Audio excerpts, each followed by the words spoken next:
Season 1, Episode 18, this is Rogue Planet. And I guarantee you, if this was Kirk, he would have fucked it.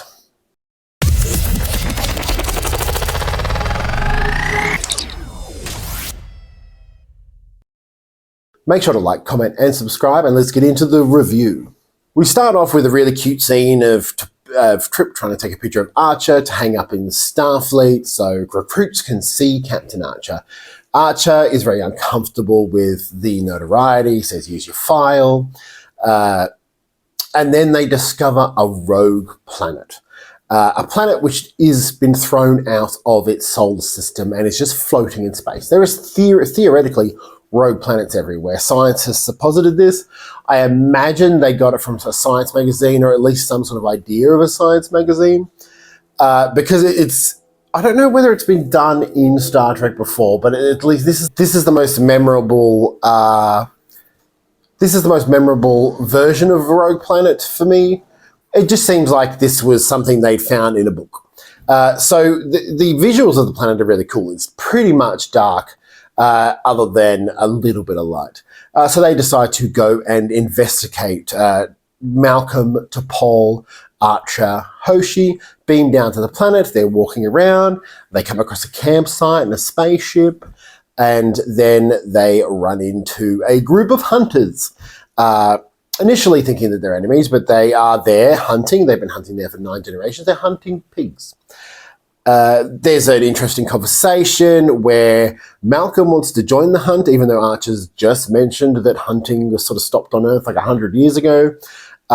They don't hunt sentient beings, apparently, or it's interesting. Malcolm volunteers to join the hunt, and I just sit there and I go, whoa, this is one of those episodes where I don't think they lived up to Star Trek's vision of the future.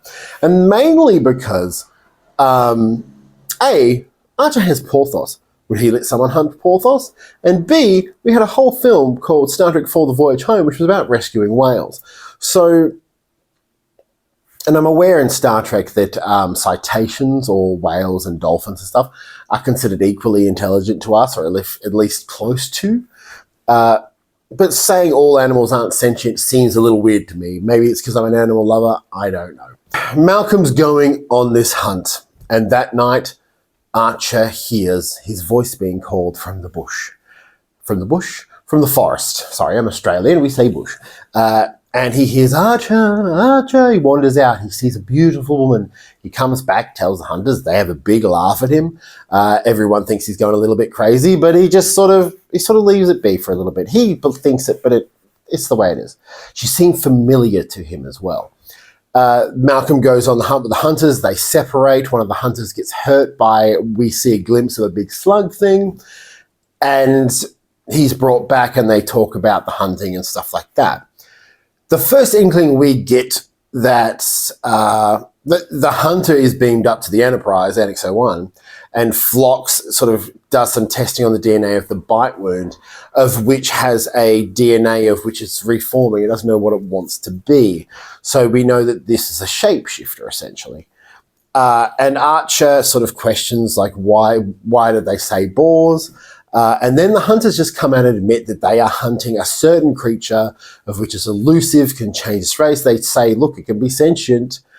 Archer has another contact with the female again, and she says, we need your help. They are hunting us. And this is the first inkling we get that those two are connected. It's not the first inkling we get. We can pretty much tell what's going on from very early in this episode. And so Archer is aware that these might be sentient creatures. When they go back up to the NX-01, he needs to find a way to stop these creatures from being hunted. And he asks the doctor to come up with a way to mask a pheromone, because the hunters have told them that they release a pheromone when they're scared or cornered that makes them detectable. So Phlox has to come up with a way to do that. We find out that the woman that he's seeing is from a nursery rhyme or a poem that his mum used to read to him when he was a kid. First mention of Archer's mum, I think. And this is the woman he imagined as a kid, which is, it's sweet, it's cute, it's a nice little story. I get it. But this episode is quite weird in tonal shift, and I'll talk about that a little bit later. So Phlox comes up with an idea They give them the ability to hide that pheromone that they release when they're scared. He has one. The hunters get attacked and they can't see it. And they're like, what's going on? What's going on? And Archer, not being content with saving the lives of these creatures, decides to go and gloat. And he said, I'm bad luck. You might as well just say, I did this.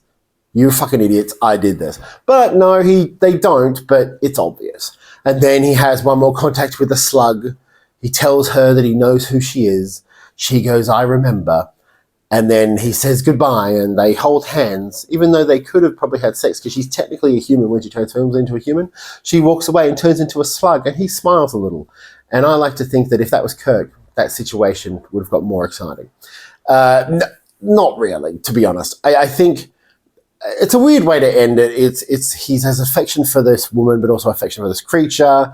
She tells him to keep on sort of going and imagining and moving forward, and it's a nice little message. And he leaves and goes back to the ship, and that's it, pretty much. It's a very basic story. There is no B plot to this. It is just hunters on a planet, and Archer has to stop them. Now, from what I read on the internet, the writer of this episode's father used to go hunting, so he has no problem with hunting, but the only time it changes is when hunting sentient beings.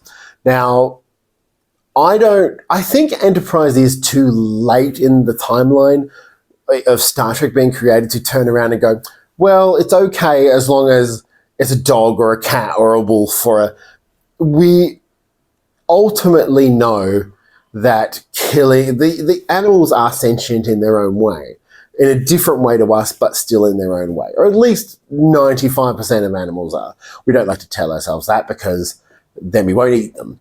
But it's a few things in this episode that really stick out for me. Letting Malcolm go on the hunt seems really weird. It seems like I get Malcolm sort of old English boy, but it just seems like, why would you get involved in the murder of animals on a planet that you're trying to study? It seems really odd. I get that the hunters are there, and it would have made more sense if they didn't get involved with the hunters or they didn't get involved in the hunt, just to sort of hold some clarity with it. But it really didn't stick with me that Malcolm volunteered, went on this mission, and Archer was okay with it. As for the planet itself, I do like the idea of the rogue planet, and I think it would be really interesting to explore the scientific aspect of that. But they pretty much abandoned that once they get the hunters, and we're on like a hunting story. I would like to have sort of explored, and meeting an alien that can sort of change its form. That's interesting. It's a new type of alien, sort of. I do like the way it reads its mind. I do like it uses the imagination of Archer. I think Archer's sort of a mermaid quality to this alien.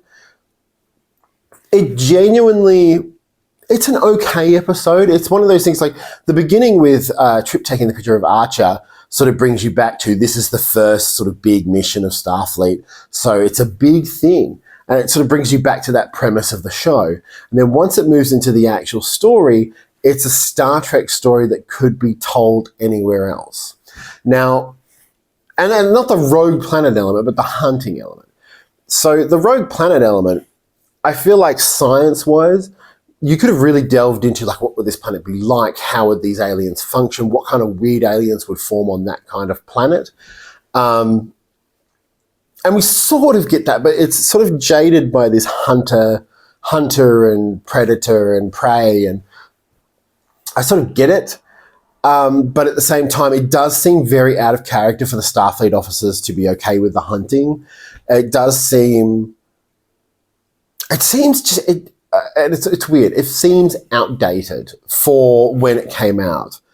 Like, maybe for me, maybe in Australia where hunting is not as prevalent or as mainstream, that it just seems horrible to go on a hunt and actively shoot these animals.